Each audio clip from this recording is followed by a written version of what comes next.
Hello and welcome to another What I Eat in a Week, this time while pregnant in my third trimester. Everything I eat in this video is based on the symptoms I was experiencing at the time to honor what my body and mind were asking of me. The meals are not restrictive in any way. They are really just whatever my mind and body needed me to consume to get through the day. This week I ended up eating out more often than I usually do. I had so many medical appointments to attend before the baby came, and it was so much easier to just pick something up on the way rather than lug around a packed lunchbox all over town.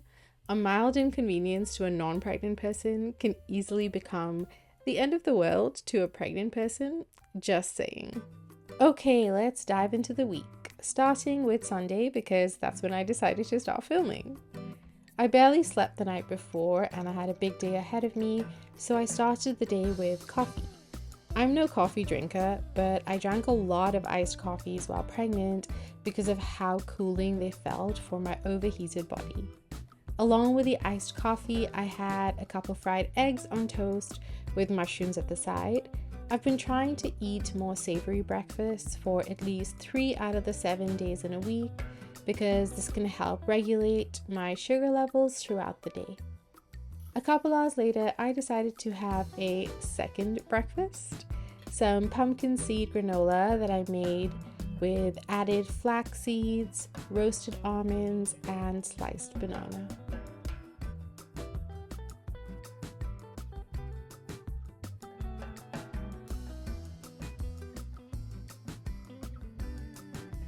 I topped the granola with milk and thoroughly enjoyed this second breakfast.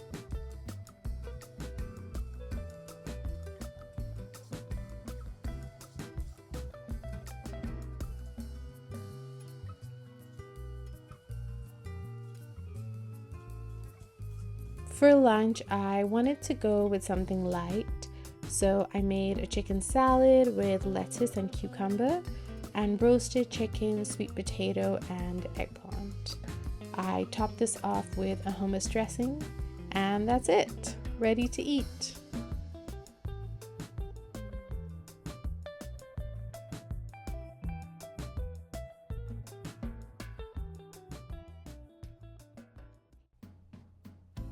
After lunch, my heartburn got really bad, so I sipped on a ginger ale and then decided to cut some watermelon as a snack. I really love cutting watermelon. I love the crisp sound of the knife cutting through the watermelon. It just sounds so satisfying.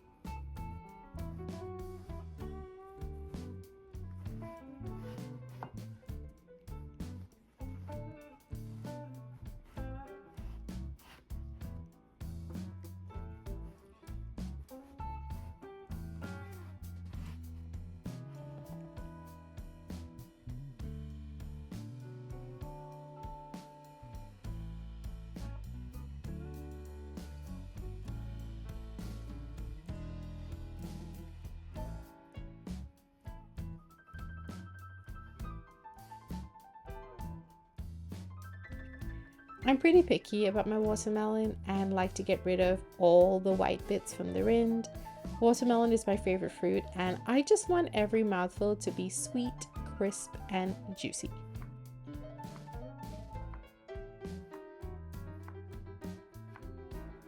The watermelon definitely eased my heartburn, and a few hours later I was ready for dinner. I wasn't feeling a full meal, so instead I just had snacks every couple hours. Snack number 1 was crackers with hummus and olives, and snack number 2 was half a banana chocolate muffin with a glass of milk. I drank a lot of milk while pregnant because it just helped calm so much of my inflammation. The next day, I wasn't feeling very hungry in the morning, so I just had some more watermelon for breakfast. And then I had leftover chicken salad for lunch. This time I added some chopped almonds for additional protein to make up for my lack of breakfast in the morning.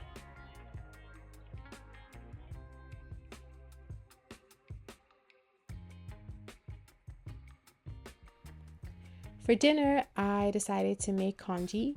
When I make a big batch of congee, I like to put half in the fridge and the other half in the freezer. I also like to add different toppings to each half so that there's some variety. For this congee, I stirred in sauteed mushrooms into the half going into the fridge and some roasted chicken into the half going into the freezer. And for dinner, I snacked a little bowl of the chicken congee.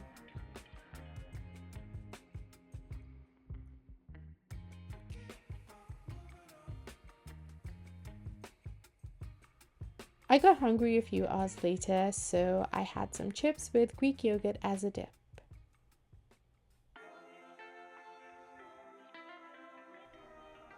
On Tuesday, I started my morning with some mushroom congee for breakfast. Such a warm and comforting way to start your day.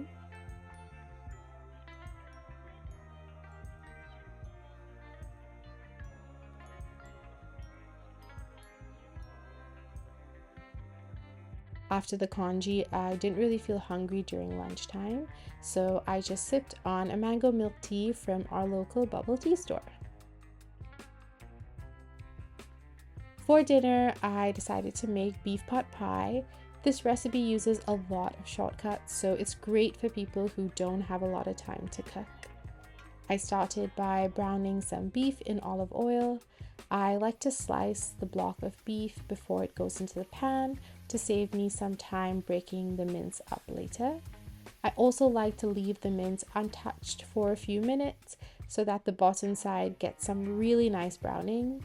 If you move the mince around too much at the beginning, I've noticed it tends to get more grayish in color rather than brown.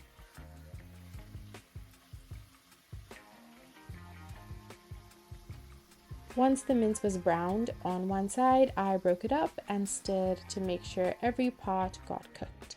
I then added some shawarma spice, salt, and pepper for seasoning.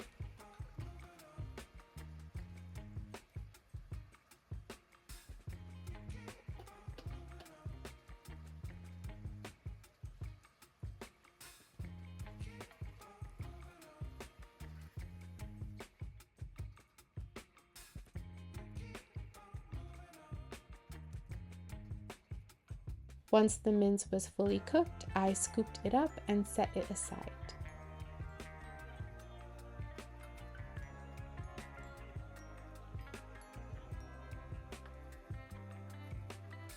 The mince left some delicious fat in the pot, so I cooked my veggies in there.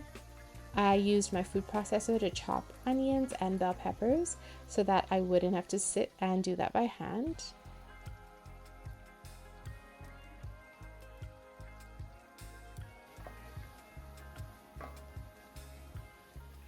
And to these veggies, I added some Worcestershire sauce for umami and then added the mince back into the pot.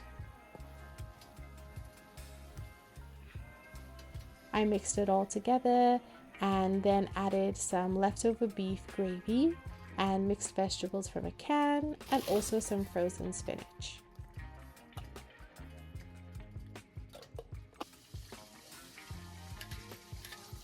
I seasoned everything with some more salt and pepper and then transferred the mixture to foil pie trays. I then topped it off with store-bought pie crust. Yes, I know, I use store-bought pie crust from time to time. I poked some holes in the crust to allow excess steam to escape and then seasoned the crust with some oil and thyme. These went into the oven at 375 degrees for 40 minutes.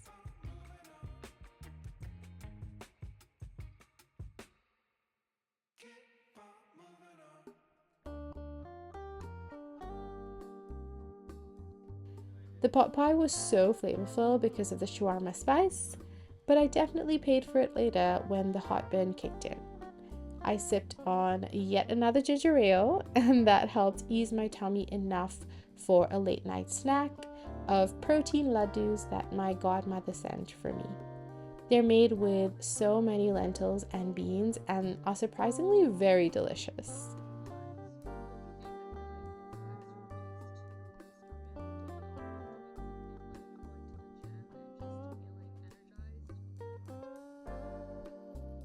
On Wednesday morning, I spread some hazelnut butter and chocolate on toast and topped this off with salt. This basically tasted like fancy Nutella, which I was not mad at.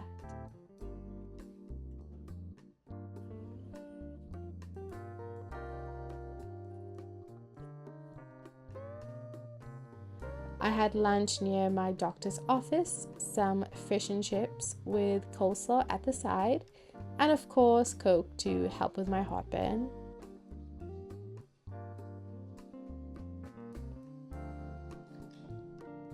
I was a big fan of this lunch. The fish was cooked surprisingly well and the chips were right out of the fryer, so they tasted perfectly crispy.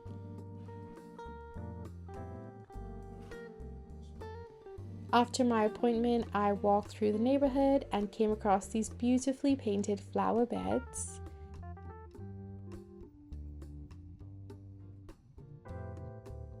And then I started to get tired and thirsty, so I stopped by a cafe for an Earl Grey bubble tea, which was so freaking good. I must say, my food and drink choices today were on point.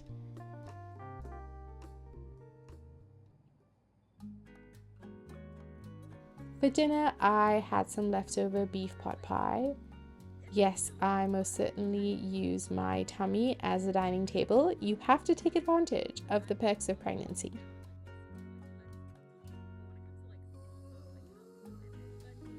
I had a ginger ale again because of my heartburn. At this point in my pregnancy, I was drinking a can of ginger ale every day. This is more pop than I've had in my entire life, but it was the only thing that helped calm my heartburn, so I was not complaining. I finished the ginger ale while doing some laundry, and then right before bed, had some cappuccino covered almonds. These might be my all-time favorite snack.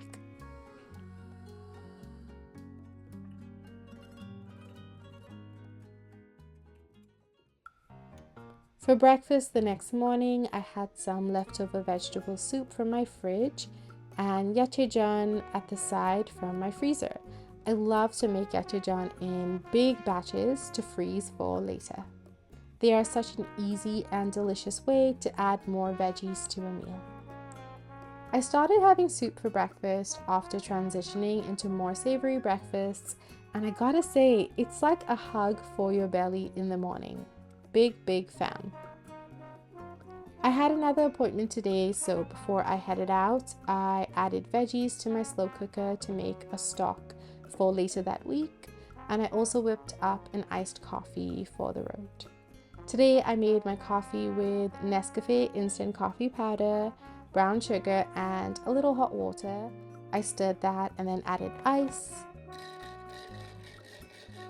I topped it off with milk and then for a fun kick added some Kahlua. This iced coffee really hit the spot. After my appointment, I was really hungry, so I stopped by a cafe nearby. I loved that their waiting area had seats. Pregnancy person approved. I munched on a sandwich while planning out my last month before the baby comes. I also ended up getting a few baked goods to sample. Every single one was absolutely delicious. For dinner, my partner picked up some Chick-fil-A to give me a break from cooking. I had the salad, which I would argue is the best fast food salad out there.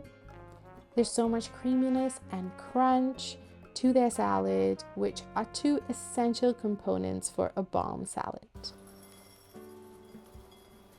The next morning, I didn't have much of an appetite, so I just had a bowl of multi-grain Cheerios with milk.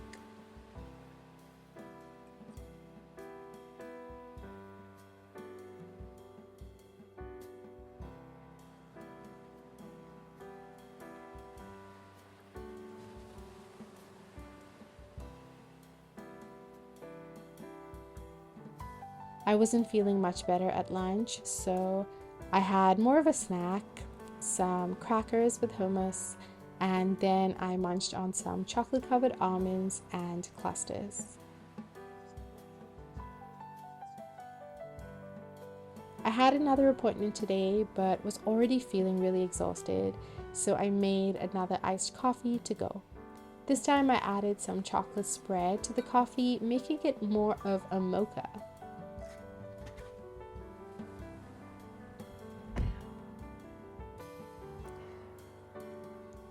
My appetite had still not returned by dinner, so I had a banana chocolate muffin with a glass of milk and called it a day. My appetite had finally returned the next day, so I made some chai spiced banana date oatmeal. I love how bananas and dates add a natural sweetness to this oatmeal. I didn't even have to add any sugar.